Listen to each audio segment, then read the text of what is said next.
देखो, टेक में इनोवेशन होना एक बहुत ज़्यादा इंपॉर्टेंट चीज़ हो जाती है, लेकिन इनोवेशन के नाम पे कुछ भी हो जाना, जैसे कि अभी ये फ़ोन लॉन्च हुआ था नथिंग फ़ोन 3। भाई साहब फ्लैगशिप फ़ोन बोला था इसको, और इसको सीधे कम्पीट कर रहे थे आईफोन लेवल से। बिल्कुल फ्लैगशिप बोल के यहाँ पर जो है चीज़ें इन लोगों ने दी हैं बिल्कुल मिड रेंज बजट वाली, जैसे कि आपको यहाँ पर ना ही LTPO डिस्प्ले देखने को मिली, ना ही अल्ट्रासोनिक वाला फिंगरप्रिंट सेंसर मिला, ना ही नेटफ्लिक्स में HDR का सर्टिफिकेशन मिला। और अब कुछ टाइम बाद ही यहाँ पर 1-2 महीने के लॉन्च के बाद ही इसका प्राइस सीधे 30,000-40,000 रुपीज कम हो गया। तो जब इन लोगों ने लॉन्च इतने प्राइस में ही करना था, तो शुरू में ही इतने प्राइस पे लॉन्च करते, मार्केट में वो हाइप बना के क्यों लेके आए कि एक अलग इनोवेशन आ रहा है जिसमें बहुत सारी चीजें तगड़ी मिल जाएंगी। बैक में आपको एक छोटा सा ग्लिफ मैट्रिक्स देखने को मिल जाएगा जिसमें दुनिया पलट जाएंगी, सारी चीजें इधर उधर हो जाएंगी। तो इसको भी यूज करते हुए मुझे काफी टाइम हो चुका है, अब इसकी असलियत बताने का समय आ चुका है। तो ध्यान से वीडियो को देखना अगर आप नथिंग फोन 3 लेने का सोचो, क्योंकि इस वीडियो के आखिर तक सारी चीजें समझ आ जाएंगी किस सिचुएशन में आपको इस फोन को लेना है और किस सिचुएशन में नहीं लेना है। तो सबसे पहली सिचुएशन आ जाती है कि इसका base variant 12 GB RAM 256 GB से स्टार्ट होता है। अब प्राइसिंग मेरे को समझ नहीं आ रहा है कि मैं 80,000 इसकी कंसिडर करके चलूं या 50,000 जो अभी हो चुकी है। अब आई डोंट नो ये सेल के बाद फिर से कम होगी या ज्यादा हो जाएगी या क्या रहेगी, बट हम जो है इसे 50 और 80,000 के बीच में ही जो है कंसिडर करते हुए जो है आपके लिए रिव्यू लाए हैं। देखो, सबसे पहली चीज है बॉक्स कंटेंट। यहाँ पर आपको जो है ना बॉक्स में सबसे पहली चीज फोन तो मिलता है, साथ में एक केस भी मिल जाता है TPU सिलिकॉन वाला। बहुत सब बेसिक सा केस है, येलो पड़ चुका है आप भी जैसे कि देख सकते हो। इसके अलावा Type-C to Type-C केबल मिल जाते हैं, कोई भी चार्जर इन द बॉक्स देखने को नहीं मिलेगा ना। इसके बाद जो है फर्स्ट थिंग आप ऑब्जर्व करोगे भाई साहब इसका डिजाइन ही। आप कितना भी मुंह इधर उधर कर लो भाई साहब, डिजाइन से आप मुंह नहीं फेर सकते हो। अब डिजाइन ऐसा है ना कि डिजाइन के नाम पे इन लोगों ने कुछ भी कर दिया है। वो बोलते हैं ना आजादी दो, लेकिन इतनी भी आजादी मत दो कि यहाँ पर चीजें ही अतरंगी सतरंगी हो जाए। तो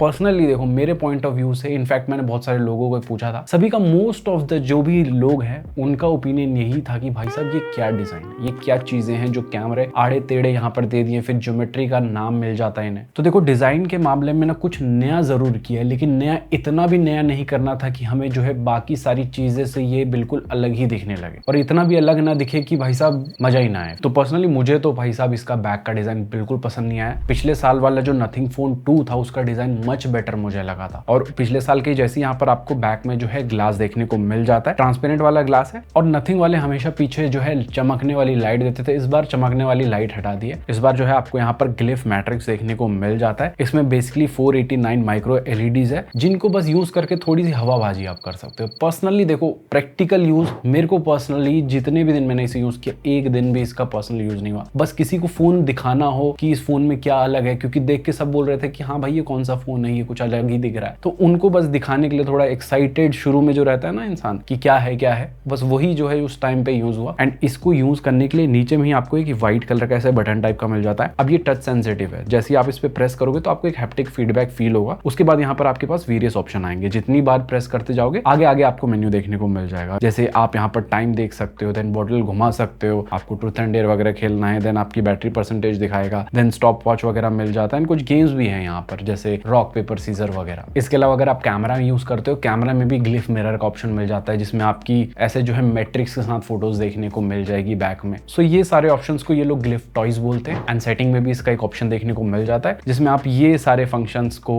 गेम को जाके अंदर में बहुत सारे गेम्स कुछ छोटे मोटे मिल जाते हैं, इनको आप यहाँ से इनेबल डिसेबल कर सकते हो। इनफैक्ट यहीं पे आपको नीचे में अंदर ग्लिफ टॉयज को ऑलवेज इनेबल करने का भी एक ऑप्शन मिल जाता है, बट उसमें ये 3 ही ऑप्शन आपको देखने को मिलेंगे। तो अब आप बोलोगे इनोवेशन तो है, वो मैं बिल्कुल मना नहीं करूंगा, लेकिन प्रैक्टिकल यूज कितना है वो मैं बोलूंगा भाई साहब बिल्कुल भी प्रैक्टिकल यूज नहीं है। अगर आपको लग रहा है कि प्रैक्टिकल यूज हो सकता है, कहां पर हो सकता है, कमेंट सेक्शन में जरूर बताना। बाकी इसके अलावा फोन का इन हैंड फील अच्छा है, बॉक्सी डिजाइन के साथ आता है, मेटेलिक फ्रेम मिल जाते हैं, एंटीना लाइंस भी देखने को मिलती है, तो आपको हाथ में पकड़ते ही थोड़ा प्रीमियम फील डेफिनेटली होगा। बट फोन जो है पतला नहीं है, थोड़ा हल्का मोटा कैटेगरी में आता है, एंड वेट बैलेंस भी यहाँ पर फोन का अच्छा है, बहुत ज्यादा ऐसे हैवी फील नहीं होता। बट ये बड़ा है, आपको ऑल द टाइम 2 हाथ से ही यहाँ पर इसको यूज करना पड़ेगा। एंड विदाउट केस यूज करोगे तो भाई साहब स्लिपरी है, तो मैं बोलूंगा हमेशा केस के साथ यूज करो, क्योंकि गिरने पे जो है टूटने के चांसेस ज्यादा होंगे। फिर बैक में भी ग्लास, फ्रंट में भी ग्लास, ऑल्दो बैक वाले ग्लास में आपको जो है गोरिल्ला ग्लास की प्रोटेक्शन मिलती है, स्टिल एक कवर्ड और टेम्पर्ड ग्लास हमेशा प्रेफरेबल रहना। इसी के साथ साथ आपको बटन्स में भी एक एक्स्ट्रा की देखने को मिल जाती है, जिसे नथिंग वाले एसेंशियल की बोलते हैं। अब इसका फंक्शन मैंने ऑलरेडी एक वीडियो में अपना एक्सप्लेन किया नथिंग 3A Pro वाली में, तो उसका सॉफ्टवेयर वाला सेक्शन आप जाके देख सकते हो, आपको समझ आ जाएंगी क्या क्या चीजें इस की से आप कर सकते हो। बाकी फोन वाटरप्रूफ भी बन जाता है, आपको IP68 की रेटिंग मिलती है। देन आपको यहाँ पर USB 2.0 वाला पोर्ट देखने को मिलता है, USB 3.0 भी नहीं है, तो आप हायर स्पीड में डेटा ट्रांसफर नहीं कर सकते। साथ में यहाँ पर आपको 2 ही सिम का सपोर्ट मिलता है, कोई भी हेडफोन जैक का गड्ढा देखने को नहीं मिलता। बट एक अच्छी चीज है कि ई सिम का सपोर्ट है, आप ई सिम इसमें एक्टिवेट कर सकते हो। साथ में आपको हैप्टिक्स मोटर यहाँ पर अच्छी देखने को मिल जाती है, बट इसका ना ओवरऑल UI में इंप्लीमेंटेशन तगड़ा नहीं, जैसे ब्राइटनेस कम ज्यादा करोगे, वॉल्यूम कम ज्यादा करोगे, यहाँ पर वर्क नहीं करेगा। ऐप ड्रॉवर वगैरह में करता है, रिसेंट पैनल में करता है, बट और बेटर इंप्लीमेंट UI में डेफिनेटली होना चाहिए इसका। साथ में यहाँ पर in display optical fingerprint sensor मिलता है। अब इसका प्लेसमेंट पहली बात नीचे साइड में है, और ये अल्ट्रासोनिक वाला नहीं। अगर ये 80,000 में बेच रहे थे तो क्या सोच के ऑप्टिकल फिंगरप्रिंट सेंसर दे रहे थे, इस रेंज में भाई साहब आपको अल्ट्रासोनिक मिलता ही है। सो एक चीजें नहीं हो जाती, बहुत सारी चीजें जो है ना इन लोगों ने खराब करी हैं। अब डिजाइन मेरे को खराब लगा है ओवरऑल इसमें, बाकी आप लोग एक वर्ड में इसके डिजाइन को क्या बोलना चाहेंगे कमेंट सेक्शन में मैं जरूर सुनना चाहूंगा। जल्दी से बता देना। आप कमेंट सेक्शन तक गए हो, वीडियो पसंद आ रही है तो चैनल को सब्सक्राइब और वीडियो को लाइक भी करनी है, उसमें कंजूसी नहीं चाहिए बिल्कुल, क्योंकि कॉर्बो लॉर्बो कोई गद्दारी नहीं कॉर्बो है। क्योंकि जो लोग देख रहे और सब्सक्राइब कर रहे हैं इनका रेशियो में बहुत ज्यादा डिफरेंस है, इस रेशियो को सुधारना है आपा को अभी के अभी। बाकी अब बढ़ते हैं दूसरे पड़ाव में, वो है इसका डिस्प्ले। देखो यहाँ पर भी चीज़ें डिसअपॉइंट करेंगी आपको। देखो पहली बात तो है बड़ी डिस्प्ले आपको AMOLED देखने को मिल जाती है, 1.5 के रेजोल्यूशन वाली है। एंड यहाँ पर LTPS डिस्प्ले, LTPO डिस्प्ले नहीं यूज की गई है। 80,000 में नहीं मिल रहा है, बताओ यहाँ पर। और ये डिस्प्ले कोई भी एक्वा टच सपोर्टेड नहीं है, तो हल्के फुल्के पानी की छींटे लगने के बाद यहाँ पर टच रैंडम रिस्पॉन्स देगा, कहीं पे भी यहाँ पर अच्छे से वर्क नहीं करेगा। इसके अलावा HDR10+ को सपोर्ट करती है इसकी डिस्प्ले, लेकिन नेटफ्लिक्स में HDR का सर्टिफिकेशन नहीं है, जस्ट नथिंग थिंग्स। और यूट्यूब में 4K HDR 60 FPS video flawlessly चलती है। इसके अलावा यहाँ पर जितना हमने कॉन्टेंट वगैरह देखा, देखो कॉन्टेंट वगैरह देखने में मजा आएगा, कलर्स अच्छे मिल जाते हैं, डीप ब्लैक्स अच्छे हैं, व्यूइंग एंगल्स अच्छे मिल जाते हैं, आपका व्यूइंग एक्सपीरियंस अच्छा रहेगा। साथ में यहाँ पर स्टीरियो स्पीकर सेट भी मिलता है जो लाउड भी है, हल्का सा बेस भी देता है, तो साउंड क्वालिटी मुझे अच्छी लगी है, तो आपका कंटेंट देखने का एक्सपीरियंस सही रहेगा। इसके अलावा बेजल्स को आप ध्यान से देखोगे तो सिमेट्रिकल बेजल्स यहाँ पर देखने को मिल जाते हैं, मतलब चारों साइड से सेम ही बेजल्स मिलते हैं। बट यहाँ पर ये 80,000 के हिसाब से ना बेजल्स को मैं मिनिमल नहीं बोलूंगा, ये थोड़े थिक बेजल्स आपको देखने को मिल जाते हैं। इसके अलावा फ्रंट में भी गोरिल्ला ग्लास 7i की प्रोटेक्शन मिलती है, एंड आउटडोर में भी इनफ ब्राइट है कि आपको सारी चीजें विजिबल हो जाएंगी। एंड आपने सुना होगा सॉफ्टवेयर अपडेट के बाद चीजें ठीक होती है। यहाँ पर भाई साहब हार्डवेयर वाली चीजों को भी ये लोग जो है डिग्रेड कर रहे हैं। जैसे शुरू में इसमें 2160 हर्ट्ज का PWM डिमिंग था, अभी 960 हर्ट्ज कर दिया इसे। अब ये चेंज करने के पीछे की मंशा क्या रही होगी वो तो हम नहीं जानते, लेकिन जो है सो है। इसके अलावा 120 हर्ट्ज का रिफ्रेश रेट मिलता है, ये स्मूथ फील होता है, और ऑलमोस्ट सभी ऐप्स में इसका सपोर्ट भी देखने को मिल जाता है। बट LTPS है, आपका 1 हर्ट्ज तक नहीं जाएगा रिफ्रेश रेट, 60, 30, 90 और 120 हर्ट्ज के बीच में ही फ्लक्चुएट होगा ये। सो यस, डिस्प्ले में भी हम फ्लैगशिप डेफिनेटली इसको नहीं बोल सकते। बाकी अगर बात करें कनेक्टिविटी की बारे में, तो फोन जो है फ्यूचर प्रूफ भी बन जाता है, 5G बैंड इनफ है, बाकी सारी चीजें भी आपको लेटेस्ट देखने को मिल जाती है, NFC भी मिलता है, बट कोई भी IR ब्लास्टर देखने को नहीं मिलेगा। बट यस, यहाँ पर ई सिम का सपोर्ट है, अगेन मैं बता देता हूँ, तो आप ई सिम भी इसमें लगा सकते हो। ऑल्दो 2 फिजिकल सिम लगाने का ऑप्शन है, ई सिम आपके ऊपर है कि आप किसी एक सिम को ई सिम कर सकते हो। इसके अलावा जितना हमने इसे यूज किया, 5G की स्पीड ऊपर से ऊपर आ रही थी, डुअल 5G को सपोर्ट करता है, 5G+ भी कांस्टेंट देखने को मिल रहा था, 4G+ भी कांस्टेंट आ रहा था, साथ में VO 5G यहाँ पर हमें देखने को मिलता है, बट कॉल करते टाइम VO LTP हो जा रहा था। लेकिन ओवरऑल जितना भी कॉलिंग वगैरह किया, कॉलिंग में कोई इशू यहाँ पर हमें देखने को नहीं मिला। बाकी डेडिकेटेड प्रॉक्सिमिटी सेंसर भी है, एंड गूगल डायलर है इसमें, स्टिल आप कॉल रिकॉर्डिंग चुपके से कर सकते हो। आपको जस्ट ये रिकॉर्डर वाले विजेट को होम स्क्रीन पर डालना है, देन उसके बाद इसे दबाना है, भाई साहब जानू वानू शोना की सारी रिकॉर्डिंग चुपके से हो जाएगी यहाँ पर।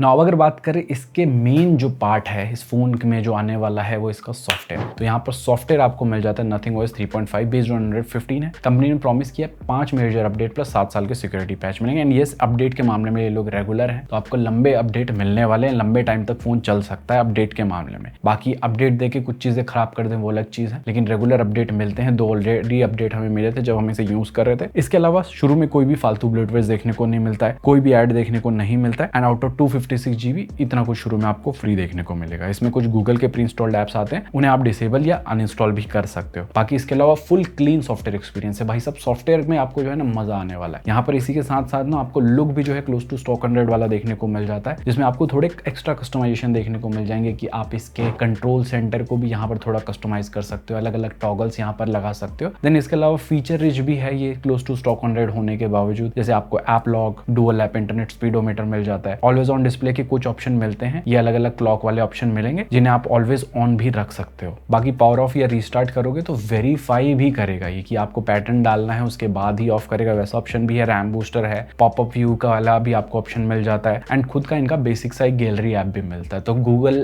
के गैलरी ऐप के बजाय आप इनका गैलरी ऐप को भी यूज कर सकते हो, जिसमें आप फोटोज वगैरह भी हाइड कर सकते हो, अपनी जानू मानुषोना की प्राइवेट फोटोज रख दिया अलग से। इसके अलावा पूछोगे कि क्या एआई के भी सारे फीचर्स मिलते हैं, तो नहीं, यहाँ पर एआई के फीचर्स में थोड़ा काम करने की जरूरत है। बेसिक फीचर मिलेंगे जैसे सर्कल टू सर्च मिल जाता है, गूगल जेमिनाई मिलता है, स्मार्ट कटआउट का आपको ऑप्शन मिल जाता है इनकी गैलरी ऐप में। देन गूगल फोटोज के ये वाले एआई के फीचर जो बेसिक मिलते हैं वही देखने को मिलते हैं। देन एआई वॉलपेपर स्टूडियो मिल जाता है आपको, अलग अलग वॉलपेपर यहाँ पर जनरेट करने के लिए। एंड एसेंशियल न्यूज विजेट मिल जाता है जिसमें आपको न्यूज सुनाएगा। ये जैसे आप इस पे प्रेस करोगे, अगर आपने इन जॉनरा में से जो भी सिलेक्ट किया उसके बेसिस पे आपको यहाँ पर न्यूज अलग अलग देखने को मिल जाएगी। बाकी एसेंशियल की का मैंने बताया कि नथिंग 3a प्रो वाली वीडियो में जाके एक बार देख लेना, तो उसमें समझ आ जाएगा कि एसेंशियल की से आप क्या बेसिक चीजें एआई की कर सकते हो। बट इसका सिंपल सा यूज बताओ, बहुत ही बेसिक सा यूज है। कुछ भी स्क्रीनशॉट लेते हो उसके बारे में इंफॉर्मेशन आ जाएगी, या कुछ ऑडियो को ट्रांसक्राइब कर देगा, उसकी समरी बना देगा, बस इतना ही बेसिक यूज आपको देखने को मिलेगा। तो नथिंग ओएस में फिलहाल जो है एआई पे काफी काम करने की जरूरत है, क्योंकि बाकी ब्रांड जो है ना एआई को अलग अलग लेवल पे ले जा रहे हैं, सॉफ्टवेयर के साथ इंप्लीमेंट करके बहुत सारी तगड़ी चीजें मिल रही है। और एक और चीज का मुझे दुख ये होता है ना कि अगर 80,000 में ये लॉन्च कर रहे हैं, 80,000 का कुछ सॉफ्टवेयर एक्सपीरियंस तो अलग दो भाई साहब। इनका 80,000 वाले फोन का भी सॉफ्टवेयर एक्सपीरियंस सेम है, इनके 15,000 वाले फोन का भी सॉफ्टवेयर एक्सपीरियंस सेम है, एग्जैक्टली सेम वही फीचर्स मिलते हैं। तो भाई साहब कोई जो है अलग एक्स्ट्रा फायदे मिलेंगे नहीं इतने पैसे खर्च करके, तो क्या मतलब है। तो ये चीजें भी कहीं ना कहीं नथिंग वालों को सोचनी पड़ेगी। इसके अलावा जो है सॉफ्टवेयर में एनिमेशंस तगड़े मिल जाते हैं। आप ओपन करते हो, क्लोज करते हो, ऐप के बीच में स्विच करते हो, देन यहाँ पर विजेट को ओपन क्लोज करते हो, रिसेंट पैनल में जाते हो, ऐप ड्रॉअर में बाउंस इफेक्ट देखने को मिलता है। बाकी कंट्रोल सेंटर में भी आपको प्रॉपर एनिमेशन देखने को मिलते हैं। तो एनिमेशन या सॉफ्टवेयर को यूज करने का जो एक्सपीरियंस है ना, वो तगड़ा होने वाला है, उसमें कोई भी दिक्कत यहाँ पर देखने को नहीं मिलेगी। एंड एज सच कोई मेजर बग भी हमने इतने दिनों में फेस नहीं किया कि जिसकी वजह से बहुत ज्यादा दिक्कत आ रही हो। बाकी एक और चीज यहाँ पर तगड़ी मिलती है कि आपको स्नैपड्रैगन का चिप मिल जाता है 8s Gen 4। अब ये लोग फ्लैगशिप बोल रहे थे फोन को, तो फ्लैगशिप चिप भी यूज करना चाहिए था, लेकिन नहीं, सैमसंग का 8 Elite की जगह इन लोगों ने 8s Gen 4 को यूज किया है, जिसमें आपको LPDDR5X और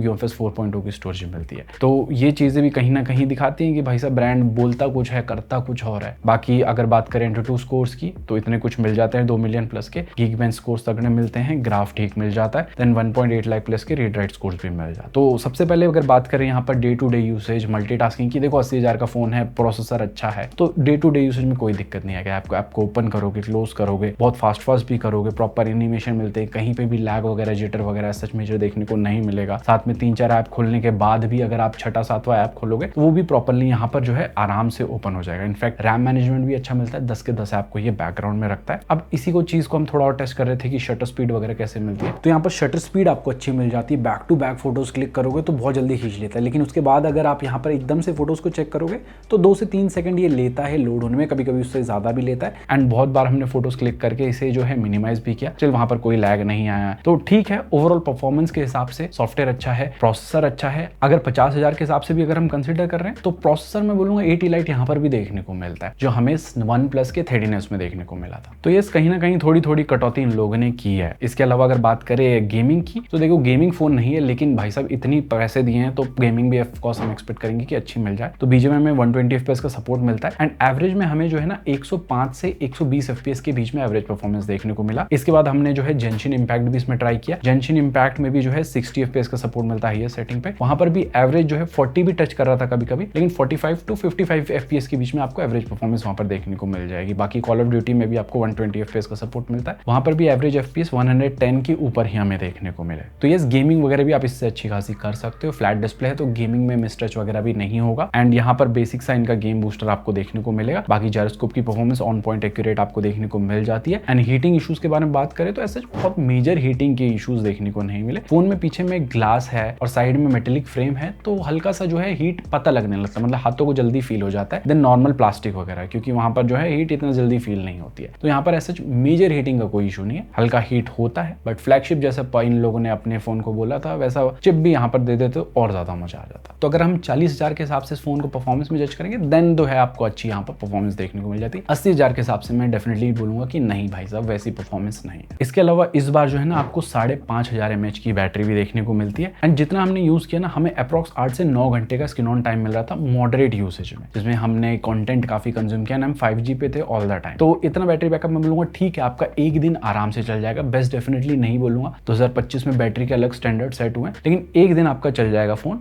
और दिन खत्म होते होते आपको जो है एक बार फिर से इसे चार्ज लगाने पड़ेगा। और अगर थोड़ा हैवी जाओगे तो आप 6 से 7 घंटे का screen on time he expect कीजिए, उससे ज्यादा मत कीजिए। बाकी एडल्ट 5G पे 3% हुआ था हमारा जब नेटवर्क जो है रिसेप्शन अच्छा था, और जब नेटवर्क थोड़ा सा खराब रहता है ना तो यहाँ पर 10% का भी जो है आइडल रेन हमें देखने को मिला। तो ये चीज एरिया टू एरिया वेरी करती है। अगर आपके एरिया में अच्छा नेटवर्क है देन आइडल रेन यहाँ पर कम होगा। इसके अलावा जो चार्जिंग 65 वॉट की ये सपोर्ट करता है, जो 60 से 70 मिनट्स ले लेता है फुल चार्ज होने में। साथ ही साथ जो है 15 वॉट की वायरलेस चार्जिंग को सपोर्ट करता है एंड 5 वॉट की रिवर्स वायरलेस चार्जिंग को भी सपोर्ट करता है। तो मतलब आपने फोन से दूसरे वायरलेस वाले डिवाइस को भी चार्ज दे सकते हो। बट एक चीज है, कोई भी चार्जर इन द बॉक्स आपको देखने को नहीं मिलेगा, वो अलग से लेना पड़ेगा। उसका 1,500 रुपए, आप 2,000 रुपए अलग से पकड़ के चलिए। अब इसके अलावा मेन हाईलाइटिंग पॉइंट आ जाता है इस फोन का, वो है इसका कैमरा। देखो सेंसर्स आपको यहाँ पर तगड़े मिल जाते हैं। टेलीफोटो सेंसर भी है 50 मेगापिक्सल का OIS वाला, और अल्ट्रा वाइड भी 50 मेगापिक्सल का मिल जाता है। फ्रंट में भी 50 मेगापिक्सल का शूटर आपको देखने को मिलता है। नाउ सबसे पहले बात करें अगर फ्रंट कैमरा के बारे में, तो यहाँ पर जो है ना आपको हल्की सैचुरेटेड साइड में फोटोज देखने को मिलेगी, हल्का सा वार्म टोन भी यहाँ पर देखने को मिलेगा। जैसे नथिंग के यूजुअली पुराने फोन्स भी हमने टेस्ट किए उसमें भी सेम फोटोज मिलती थी, वैसे यहाँ पर फोटो आ जाती है ना, वाइड फोटोज यहाँ पर नहीं आती है। जैसे बाकी ब्रांड्स में 0.8x जाता है, यहाँ पर 1x में ही आप फोटोज क्लिक कर सकते हो मेन सेंसर से। ये कुछ सैंपल्स हैं। इंडोर लाइटिंग में मैंने देख रहा था कि थोड़ा सा स्ट्रगल करता है यहाँ पर लाइट को अच्छे से बैलेंस करने के लिए। बाकी पोर्ट्रेट मोड में यहाँ पर हल्का जूम और हो जाता है। ये नॉर्मल और पोर्ट्रेट साइड बाय साइड देखोगे तो आपको पोर्ट्रेट मोड में थोड़ा ज्यादा जूम दिखेगा। बाकी HDR बैलेंस कर लेता है, नॉर्मल पोर्ट्रेट दोनों ही मोड में, एज डिटेक्शन भी अच्छे से हो जाता है एंड ओवरऑल फ्रंट से डिटेलिंग आपको अच्छी देखने को मिल जाती है। और अगर बात करें बैक कैमरा के बारे में, तो यहाँ पर भी आपको सेम वही वार्म टू रेडिश टाइप का टोन देखने को मिल जाता है, ह्यूमन वाली फोटोज जितनी भी आप लेते हो। ये कुछ सैंपल्स लिए हमने मेन से, तो यहाँ पर आप देख सकते हो। एंड कभी कभी मैंने एक और चीज ऑब्जर्व की कि थोड़ा फेडेड फोटोज आती है अगेंस्ट द लाइट में, थोड़ा हल्का सा व्हाइटिश आ जाता है फोटोज के ऊपर। बाकी ये कुछ 1x के सैंपल से जो हमने अलग अलग लाइटिंग सिनारियो में लिए हैं, तो आपको एक बेटर आइडिया मिल जाएगा। बाकी मेन से आप 2x 3x 6x में फोटोज क्लिक कर सकते हो। 3 एंड 6x वाली फोटो जो है ना, ये टेलीफोटो सेंसर से आती है, तो डिटेलिंग अच्छी मिल जाती है यहाँ पर, एंड यहाँ पर भी HDR बैलेंस हो जाता है। बाकी ये कुछ सैंपल्स हैं और 2x 3x एंड 6x वाले, एंड साइड बाय साइड आपको तीनों दिख रहे हैं, तो ऐसी कुछ फोटोज आपको देखने को मिल जाएगी। एंड मैक्सिमम जूम इसमें 60x तक हो जाता है एंड मैक्सिमम जूम में AI का यूज होता है। अब हम चांद की फोटो लेने की कोशिश कर रहे थे, इसने कुछ चांद की फोटो इस टाइप की बना दी, तो बहुत ज्यादा ऐसी तगड़ी डिटेलिंग आपको मैक्सिमम जूम पे देखने को नहीं मिलेगी। बाकी पोर्ट्रेट मोड में भी सेम कलर साइंस आपको देखने को मिल जाएगा, हल्का सा रेडिश एंड वॉर्मिश टाइप का आपको देखने को मिलेगा। बट पोर्ट्रेट मोड में यहाँ पर आपके पास 1x 2x 3x and 4x में क्लिक करने का ऑप्शन है, जिसमें 3x 4x में जो है ना आपको टेलीफोटो सेंसर यूज होता है, जिससे डिटेलिंग तगड़ी आ जाती है। एज डिटेक्शन चारों ही जूम में अच्छा मिलता है एंड बोके ब्लर भी तगड़ा आपको देखने को मिल जाता है। बाकी ये कुछ सैंपल्स हैं 1x 2x के एंड ये कुछ सैंपल्स हैं 3x एंड 4x के। सो आप लोग को कैसी लगी फोटोज कमेंट सेक्शन में बताओ। बाकी अल्ट्रा वाइड जो है ना आपको एवरेज ही देखने को मिलता है, यहाँ पर लाइट अच्छे से बैलेंस नहीं होती, बट डिटेलिंग ठीक मिल जाती है। लेकिन यहाँ पर बेस्ट चीज आपको मिलती है, मैक्रो तगड़ा मिल जाता है। मैक्रो में आप फोटोज देख सकते हो कितनी अच्छी डिटेलिंग ये निकाल के देता है, एंड मैक्रो में आपको 3x एंड 6x का ऑप्शन मिलता है। ये कुछ मैक्रो शॉट्स हमने लिए इससे। एंड नाइट मोड में भी ठीक ठाक डिसेंट फोटोज आ जाती हैं। ये ऑलमोस्ट डार्क सिनारियोज की फोटोज हैं, तो ऐसी कुछ आपको क्वालिटी मिलेगी डार्क सिनारियो में। एंड यहाँ पर भी आपके पास 0.6x 1x 2x and 3x and even 6x का भी ऑप्शन देखने को मिलता है नाइट मोड में। बाकी वीडियो वाला डिपार्टमेंट प्रॉपर मिल जाता है। फ्रंट से आप 4K 60 FPS पे वीडियो रिकॉर्ड कर सकते हैं, कुछ इस टाइप की क्वालिटी आपको मिल जाएगी। थोड़ा अपोजिट साइड है तो लाइट को कौन कितना अच्छे से बैलेंस कर रहा है,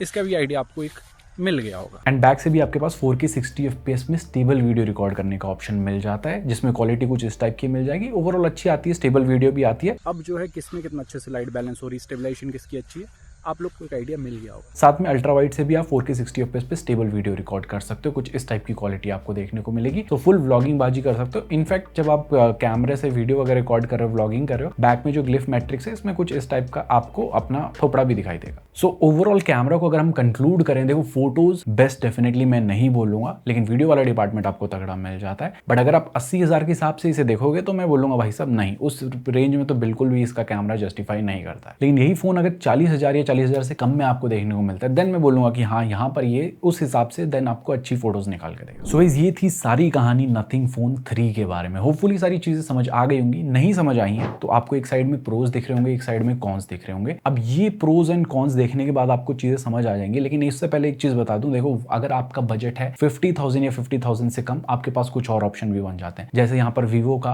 X200 FE बन जाता है जो बहुत ज्यादा तगड़े पोर्ट्रेट्स लेता है कुछ इस टाइप की। देन आपके पास वन प्लस का 13S भी देखने को मिलता है जिसमें सॉफ्टवेयर एक्सपीरियंस अच्छा, ओवरऑल फोन का जो है ना आपको तगड़ा पैकेज देखने को मिल जाता है। सो उनको क्यों ना कंसीडर करें, तो उनकी वीडियो भी चैनल पे एक बार जरूर से उसको देख लेना। ये फोन कहीं ना कहीं अगर 40,000 के अंडर में आपको देखने को मिलता है देन एक अच्छी डील मैं डेफिनेटली से बोलूंगा। जो लोग 80,000 सोच रहे हैं भाई साहब उस रेंज में तो बिल्कुल आपको अवॉइड करना है इस फोन को। बाकी होपफुली वीडियो आपको पसंद आई हो, वीडियो पसंद है तो वीडियो को लाइक कीजिए, अपने दोस्तों शेयर कीजिए। हम मिलते हैं बहुत ही जल्दी ऐसी किसी नो इंटरेस्टिंग था सपोर्ट वीडियो साथ। Till then Jai Hind, take care and stay fit. बेटा मेरे को पहले लगा था लोगी से बुरी कोई चीज नहीं है, लेकिन फिर मैंने ये डिजाइन देख लिया, अब मुझे लोगी अच्छी लगती है।